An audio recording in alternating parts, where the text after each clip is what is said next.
Hi guys! Good morning! Andito na kami sa Angeles City. Dito kami sa loob ng bahay. Naabutan namin may pagkain sa lamesa. So, kakain na kami guys kasi hindi pa kami nagbe-breakfast sa totoo lang. Meron silang sinigang na dragon feet. Yes, dragon feet ang tawag nila dyan. Yung paa ng manok.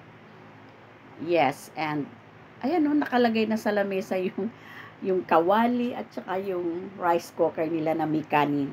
Para hindi ka na nga naman tumayo kasi istorbo pa. Ganon talaga, parang buffet. Kaya lang kakaibang buffet, kawali yung nandyan. Diba? So, ayan, kumakain na kami.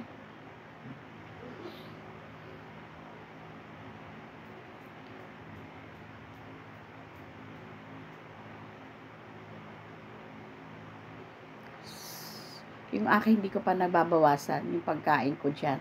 Kasi medyo humahanap pa ako ng tiyempo. Kasi siyempre galing ka ng biyahe. So parang gusto ko yung saging lang. Ayan yung isa nagluluto siya ng iyan guys, sabaw yan ng nyug. Hindi yan unang gata. Yung gata isang gataan lang. Iluluto namin yung alimasag and may sari-saring gulay. So, yan yung pinangsabaw, yung sabaw ng nyug, coconut water. So, ayan yung gagataan namin. May okra, kamay ko yun. May okra, may kangkong, may sitaw. Tsaka may malunggay yan, guys. Yan. Masikip dyan, kaya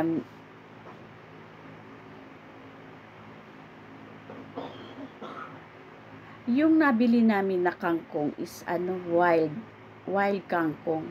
Parang kangkong ligaw. Kasi alam ko yun dahil matigas yung tangkay ng kangkong.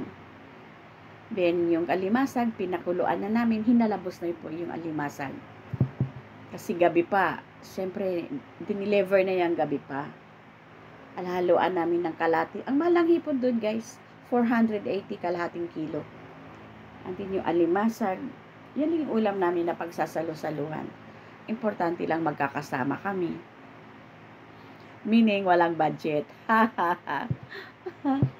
Yes. Basta importante magkita-kita kami. Once a year namin yung ginaganap tuwing death anniversary ng nanay ko. So, may nakikita kayong hipon yan guys. Yung hipon na yan, 1 month siya na nakaburo. Asin lang at saka hugas bigas. Ang sarap guys. Hindi siya malansa kasi ang hugas niya bigas. Yung kapatid ko pinapaalis niya si Kilay kasi makulit. Ito yung laundry area ng kapatid ko. Yan. May mga halaman dyan. Diyan siya naglalaba. Diyan sila Kilay. At saka hindi ko alam kung anong pangalan ng isang aso. So labas tayo sa veranda niya. Money plant. Madami siyang halaman guys, kaya lang malayo ang biyahe. Yung naka-red, yan yung nakatira dyan. Yun, kasama ko pumunta dyan yung naka-pink kasi coming fra siya sa Cavite. Meron siyang tanim dyan na lavender, isang puno, and then meron siyang grapes, may siling labuyo. Ayan, ang daming bugambilya niya. Sabi sa akin, ate gusto mo dalhin yung mga bugambilya? Diyos ko, wala akong space. Meron din naman yan sa Manila, sa garden. Doon na lang, hayaan mo na yan dyan. Maluwag yung ay sa harap yan ng bahay niya na guys. So dyan ako sumayaw na naka-white. Dyan sumayaw si white lady. Ayun yung isang aso, nakalimutan ko yung pangalan niya. And inaantay namin yung isang kapatid na manggagaling sa Pangasinan. May dala siyang bagoong isda. Masarap doon guys sa Pangasinan, yung bagoong isda. Yan, magdadala siya ng lechon manok. Nakialam ako sa ref, binuksan ko. May hinahanap ako chocolate, kasi hindi siya nawawala ng chocolate. Pero, parang wala akong nakita. So, syempre ate, senyorita, silang tagaluto, tagaugas. Uupo lang ako, kakain na, ate kakain na, masarap din. Ayan guys, hugas bigas yan, hugasan dyan yung hipon, para hindi malansa, yes. Yung final touch. Basta yung huling hugas bigas lagi. Para maalis yung Kahit ano, maggulay, kahit ano. Itataon mo nga lang na nagsasaing ka. So, otherwise, pag nagsaing ka, itabi mo na yung hugas bigas. O, ganun ang style sa probinsya. O. Hindi uso ang sangkalan. Pag na-slice yung daliri niya, pang sahog na sa gulay. O, diba? Tigas ulo eh, may sangkalan naman. Yung alimasag ay kahit maliliit yan, matataba siya, tsaka mababae. Pero sa amin guys, pag maliit ang alimasag na nauhuli, binabalik sa dagat. Lalo na kung babae. Palalakihin mo na. Ganun doon sa amin. Kaya mga nahuling alimasag, malalaki. Tsaka yung mga blue crabs, yun. Yung mga ganun pinapakawalan yan. Pag malalaki na, ayan, pwede nang hulihin. Yan yung alamang guys na sinasabi ko sa'yo. Fresh alamang yan, hinugasan sa hugas bigas. Then binuro sa asin. For, ano ba yun? 10 days lang yata. Nagluto na kami. Yan ang ulam din namin kanina. Hindi ko lang nadala yung akin isang ano. Takot kasi ako. Sabi nga ni Senior Robin, ba't di ko daw dinala? Takot kasi ako baka mabasag. Mga amoy sa sasakyan. So, andun ngayon yan. Sabi ko, pakaibigan na lang niya kung sino doon na nangangailangan. Diba? So, yan lang. That's my Saturday, Sunday, last week. That's my Saturday, Sunday, last week. Yes, eating together with my siblings and then laughing, kwentuhan, tawanan lang.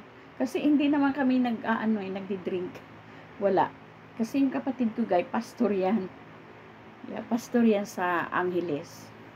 Hindi ko alam kung anong yun eh. Basta born again. Yeah, pastor siya doon guys. Ayan pa pala may malunggay. Tanim niya yan sa tabi.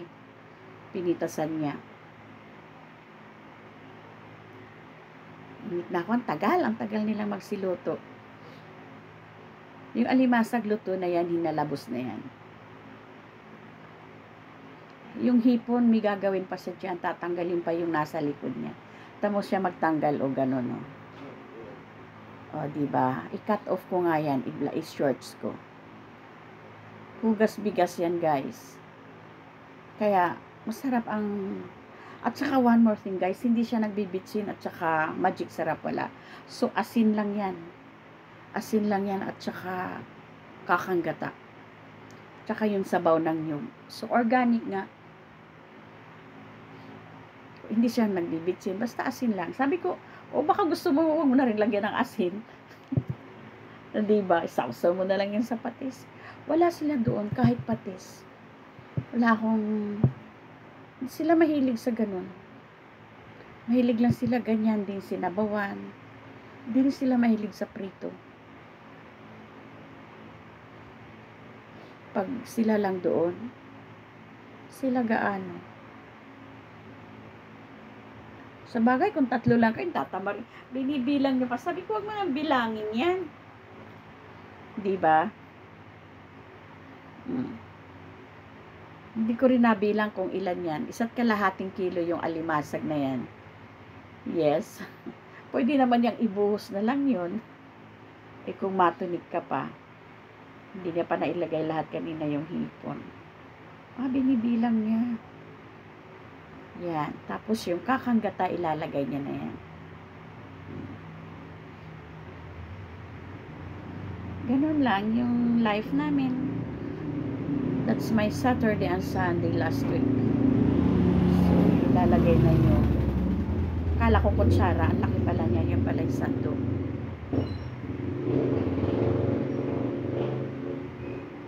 Diba? Ito yung hinahanap ko guys na kawali na wala na akong makita. Nakalimutan ko. Ayan na yung kakanggata guys. Ilalagay na ng kapatid ko. So, sa malunggay. So, hayaan na lang maluto ng konti yung gulay din. Okay na yan. Sarap na ng kain namin dyan.